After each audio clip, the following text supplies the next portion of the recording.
Trancando? Mas já daqui?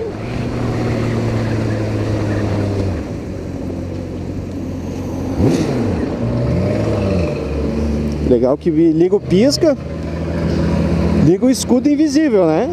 Liga e vai. Liga e vai.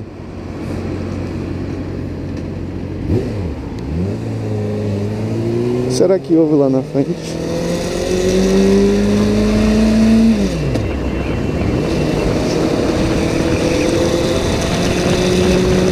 Nada.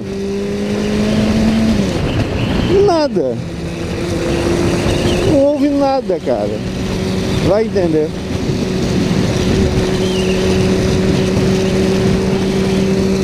E aí, vamos falar de games? Mais uma pro Games na Estrada, então. Vamos falar sobre jogos hoje, tá? Não o desenvolvimento. Opa, massa com terra não, né?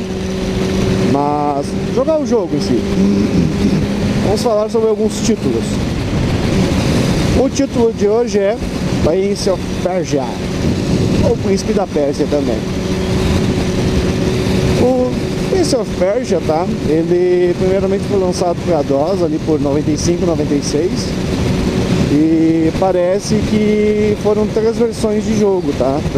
Prince of Persia 1, 2 e 3, se não me falha a memória. Depois, nos anos 2000, foi feita a releitura, tá? Teve 3 Prince of Persia, né? O primeiro Prince of Persia, o segundo Warrior Within e o terceiro Two Thrones. Aí depois fizeram um troço meio tosco, tá? Com o Prince of Persia todo colorido, cartunesco, aquela coisa toda. Não agradou. E aí depois desse fizeram um outro, né? Com os gráficos super realistas, que o pessoal não comentou muito, mas também não falou mal. Então acho que meio que acertaram. O Prince of Persia, tá? Ele é um personagem teen. Tanto que no primeiro jogo ele ganhou vários prêmios, né? Com essa característica. Ele é um personagem concebido para ser tagarela, falante e bem atrapalhadinho. Até porque o público-alvo do Prince of Persia é um público mais teen, né? Um pouco mais jovial, digamos assim. Não é o pessoal tão maduro, assim. Não é tão adult games, né? Jogo adulto. É mais teen o negócio. Então, o personagem tem que ser mais ameno, ele tem que ser mais amigável. Até a própria paleta de cores do jogo, ela é bem colorida, tá? Algumas peculiaridades. O Prince of Persia 1 e 3 para Windows, feitos a partir dos anos 2000, o príncipe ele tem as mesmas características, tá? Só que no Warrior Within eles mudaram tudo, tá? O personagem ele tá muito mais pesado, ele tem um perfil psicológico mais elaborado. Então tem toda essa questão da trama envolvendo ele. E o cenário, a narrativa, os personagens são todos uma paleta de cores mais escura e mais sujas, tá? Ele é todo mais adulto. Então pega bastante pesado naquela questão do eu acredito, sabe? Eu sei que posso. Então o jogo fica o tempo todo tentando te convencer de que tu não vai dar conta do recado, tu não vai conseguir. Tá? O Warrior Within é o único game da franquia que não obedece ao formato mais teen, tá? Ele é um formato mais pesado, um pouco mais adulto. Eu, por exemplo, curti mais o Warrior Within do que os demais. No Warrior Within, tu praticamente joga 2 jogos, tá? Porque uma das características do Prince of Persia é o controle do tempo, né? Tu consegue controlar o tempo. Consegue controlar o quão rápido o tempo anda, se vai pra frente, se vai pra trás. No primeiro game. No segundo game tu tem esse controle, só que também ao mesmo tempo tu pode ir pro passado ou pro presente.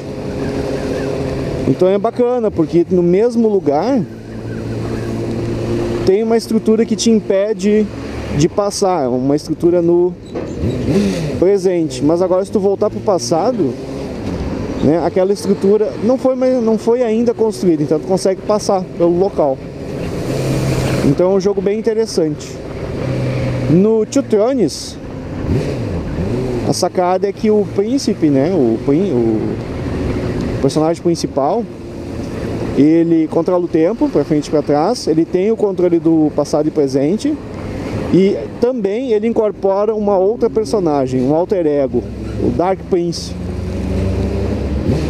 que é uma mandinga que acontece lá no jogo, que o personagem acaba sendo possuído, né, por uma entidade.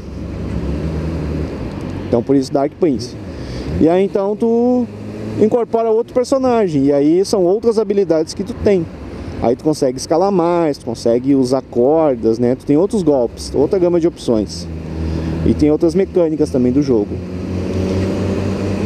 Então é um game que tu compra um, mas na verdade tu tem ali uns 4 ou 6 jogos diferentes, né? Pelos controles que ele te dá, por essas alternâncias. Prince of Persia pra mim é um dos principais games, tá? Assim, é um dos que eu mais gosto de jogar, ele é terceira pessoa. Tu pode jogar ele no computador, mas tem que ter um gamepad.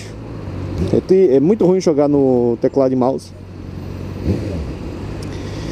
E uma coisa interessante é que o nome do príncipe não é declarado no jogo. Tu joga todos os jogos, mas tu não sabe o nome dele. Então na trilogia dos anos 2000, o único momento em que é revelado o nome do príncipe é quando tu termina o game e vai se encaminhar para os créditos. Ali é dito o nome dele. E aí vocês vão me perguntar se eu não vou dizer. Eu vou dizer que não vou. Eu joguei o jogo, eu sei o nome dele. Se vocês quiserem saber, vão ter que jogar o jogo também, né? É justo. Eu pelo menos acho justo. Vale a pena jogar o game, tá? Uma curiosidade de produção do Prince of Persia é que o escritor original que desenvolveu a narrativa, ele pediu pro irmão dele de 6 ou 7 anos, ou menos, fazer algumas acrobacias. E ele foi filmando essas acrobacias, porque daí ele queria ilustrar o que o Prince of Persia era capaz de fazer. Então tem o blogzinho de produção do criador do game, e ele mostra as fotos, mostra alguns vídeos assim do irmão dele fazendo as ações de parkour. Porque o Prince of Persia tem muito disso, né? Escalada com parkour, corrida com parkour. Que depois a própria Ubisoft, que é a mesma fabricante do Prince of Persia, que também fez o Assassin's Creed, tomou emprestado essas ações de parkour do Prince of Persia pro Assassin's Creed. Então em termos de ações, os personagens eu acho assim que são bem parecidos. Tá? Fica aí a dica pra vocês do Games na Estrada. Prince of Persia. Joga toda a franquia que tu vai gostar. Abraço aí pra vocês. Fui!